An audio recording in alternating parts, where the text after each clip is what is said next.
Okay, we're back with another episode, and we are about to go down another rabbit hole. We're going to talk about the Mandela effect again, and I'm going to explain to you what the Mandela effect is for those of you that are new, and I'm going to give you some really crazy ones. So let's start. So the Mandela effect. The Mandela effect describes a situation in which a person or a large group of people have a false memory of an event. Fiona Broome coined the term over a decade ago when she created a website detailing her recollection of former South African President Nelson Mandela dying in prison in the 1980s.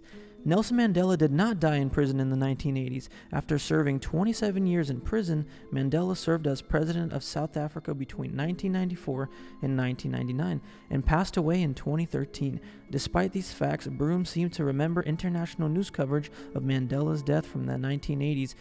She even found some others who also had the same identical memories of Mandela's death in the 20th century. But apparently that was not the case. So that is the definition of the Mandela effect, and that's how it got started. So it's basically collective false memories that many people have, thousands, sometimes even millions, and they have the same false memory. And what makes this really interesting, it's not just one or two crackheads that have the same false memory. It's hundreds, thousands, and even millions of people recalling the same exact event. All right, let's get started. And I want to start with the craziest one. Did you guys know that in 1916, during World War I, Germany bombed New York City and even caused damage to the Statue of Liberty? And let's read about it. So, Mandela effect, first U.S. terrorist attack in 1916. In my Mandela effect obsession, I have spent hours in search of new effects, and I have ran across an event in the United States history that people are claiming to have been written into the timeline courtesy of the Mandela effect. This event is called the Black Tom Explosion of 1916, where on July 30th, 1916 in Jersey City, New Jersey, an act of sabotage by two German agents had blown up 50 tons of TNT and 69 railroad freight cars which were storing more than 1,000 tons of ammunition, heading out to World War I for the French and British across the sea. 2 million tons of war material igniting, creating a blast so hard it registered a 5.5 on the Richter scale. The location of the Black Tom Railroad Yard was right in the New York harbor, which meant the Statue of Liberty took the brunt of the damage, followed by windows being broken as far as 25 miles away. That's crazy. Windows were being shattered as far as 25 miles away. And $500 million in damage in today's money. That's $500 million. The Statue of Liberty took enough damage to permanently close down visitors' access to the torch. YouTube clip of local Jersey man is in disbelief that the Black Tom explosion ever happened and is clearly shaken after learning about it. Shrapnel damage of the Statue of Liberty after the Black Tom Island explosion. I'll show a few pictures here. German terrorists bombed New York during World War I. What history forgot.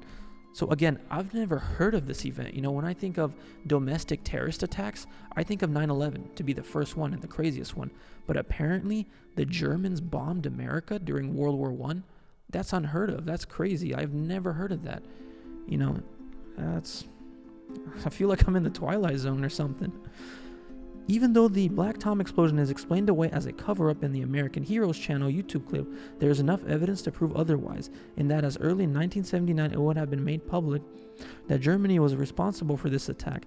The Lehigh Valley Railroad, which owned Black Tom Island, received compensation from Germany on a settlement of $50 million. This meant that this terror attack had made its way through the court system, and the owners knew enough to sue Germany and had plenty of evidence to support their claim. There also was a book written in 1989 called Sabotage at Black Tom Imperial Germany's Secret War in America, 1914 through 1917. My point being that this is not an historical event that was covered up and only recently released to the public, and there are many examples of this attack by Germany being in the realm of public knowledge throughout the 20th century.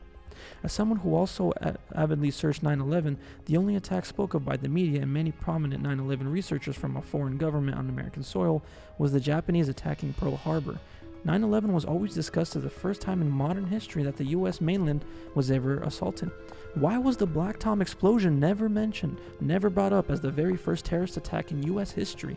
If you believe in the Mandela effect, I will almost guarantee you that at least the very least you have just learned a piece of American history that until recently was unknown. So yeah, this is crazy. Like, German terrorists during World War I bombed New York City, even causing $2 million in damage to the Statue of Liberty. That I'm thinking about this. I'm like, how come I've never ever heard of this? And many people cannot recall this at all.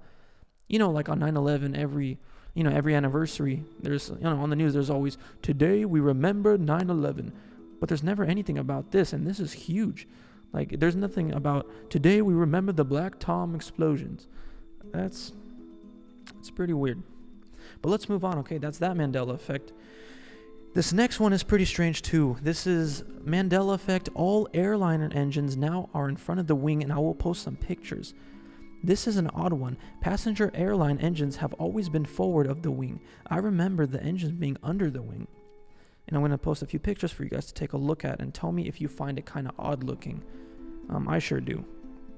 I don't remember the engines being that far out. My memory, because last time I was on a plane, I was like a kid, like 10 years ago. But I recall that on commercial flights, the engine was a little bit underneath the wing. But now it's completely out, and it just looks a little foreign.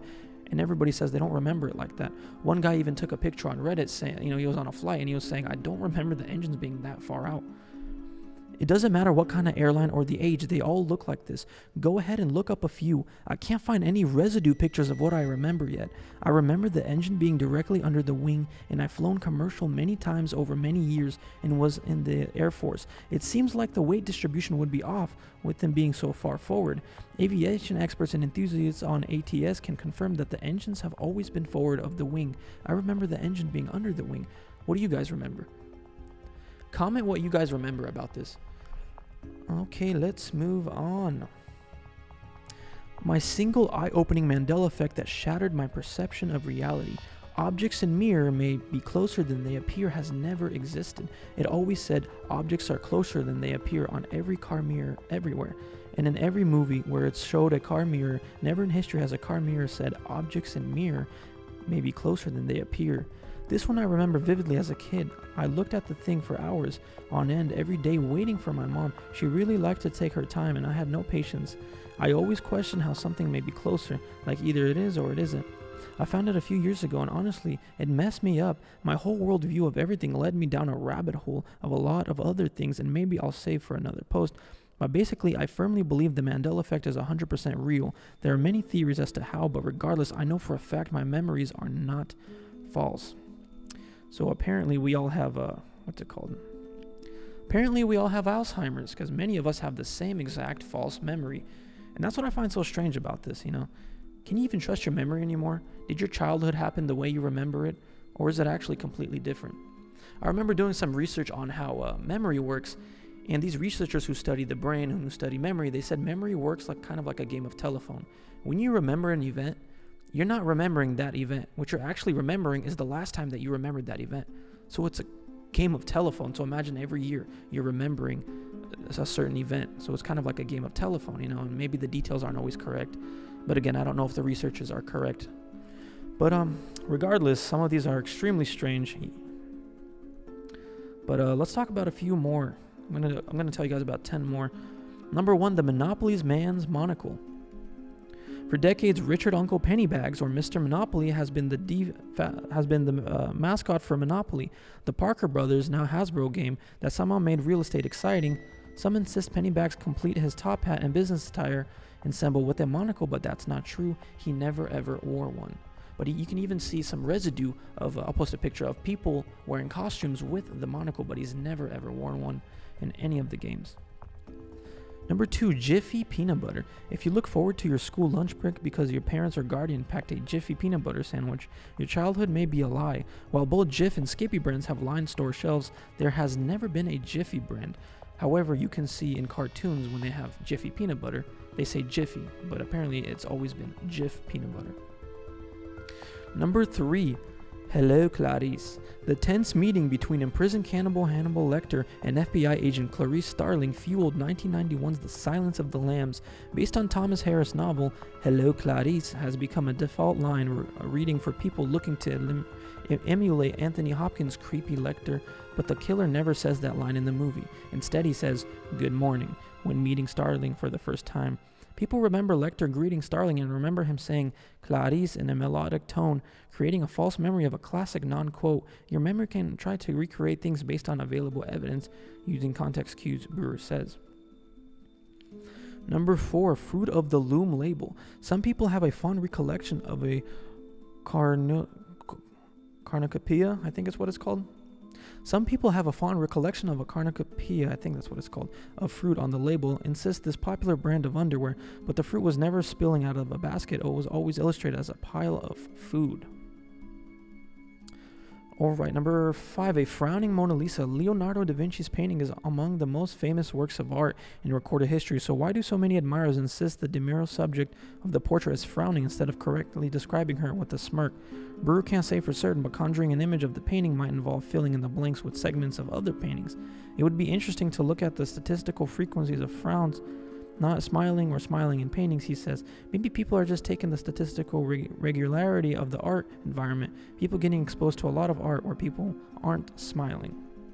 And it could be sometimes the lighting, but who knows. Ed McMahon and the Publisher Clearinghouse. Do you recall the Tonight Show sidekick Ed McMahon showing up on the doorsteps to hand people oversized checks and balloons because they struck it rich in the Publishers Clearinghouse sweepstake? McMahon never made any house calls. He endorsed American Family Publishers. While the entities were similar, McMahon never appeared on camera as part of the prize patrol. It's an example of what Brewer refers to as source confusion. You may remember a detail McMahon appearing on television, but not the source. In this case, a rival sweepstake promotion. Number 7, the Bernstein Bears fail a spelling bee. The Bernstein Bears have been imparting life lessons for children in a series of illustrated books since 1962. The Bears are named after their creators Stan and Jan Bernstein, meaning that the name appears at least twice on the book cover, so why do some readers insist it's spelled Bernstein? It's likely due to the fact that kids may have seen the name misspelled in news articles or handwritten references from other kids or adults. According to Brewer, it's a bit of self-perpetuating problem. There were studies in the 1980s that showed when students were exposed to misspelled words in an education setting as a way to test their spelling proficiency, the misspelled words got recorded in their memory and interfered with their ability to spell the words correctly in the future. Number 8, C-3PO's golden moment. The Mandela effect is strong in Star Wars fans who remember the quoting of the film's dialogue, but also recall protocol droid C-3PO as having a gold-plated chassis, and he does, with one notable exception. The lower portion of his right leg below the knee was silver when we first saw him, a fact that sometimes surprises people who have seen the original trilogy dozens of times. People trying to reconstruct an event are taking whatever information they can, which can mean glossing over things or making references, Brewer says. Unless you stared at the droid's leg, you probably just assumed he was the same color all over. Number 9, risky business. Remember Tom Cruise dancing in his underwear, a dress shirt, and Ray-Bans while home alone in 1983's Risky Business? Your brain got most of it right. If you watch the now iconic scene, you may be surprised to see Cruise isn't wearing sunglasses. The mistake likely comes from seeing Cruise in the shades in other scenes in the film's advertising material. When you watch a movie, it's a big chunk of information, Bruce says, and a lot of things happen in that chunk. When you go back to recreate it, you'll get interferences from other things that happen in the movie. But what I find interesting about this, cartoons and even a bunch of parodies that recreate this famous scene, they are all wearing a white dress shirt and glasses. But he never wears a white dress shirt. He wears a pink dress shirt and he wears no glasses in the movie. So all these parodies are getting it completely wrong, apparently. Number 10, Kazam, not Shazam. The most startling example of the Mandela effect, the widespread belief that an entire film series exists titled Shazam or Shazam, starring actor and comedian Sinbad as Genie. What people are recollecting is probably Kazam, a 1996 comedy starring NBA star Shaquille O'Neal as a wish-granting mystical figure. Part of the confusion stems from the fact that Sinbad appeared in several children's movies in the 1990s. One of them First Kid reportedly had a preview for Kazam on the VHS release, which could have strengthened the tendency to reconstruct the actor as starring in rather than O'Neal. This one is convincing. Even Brewer himself said he caught himself remembering it. But yeah, these were all the Mandela effects. Comment down below what you think about it, or if you remember any of these differently. And also, regardless of all this, don't let this distract you from the fact that the McRib is back. I'm just playing. But yeah, I hope you enjoyed this little Mandela effect examples. And I hope you enjoyed this little Mandela effect examples and this crazy little rabbit hole. Thank you for watching, and we're done.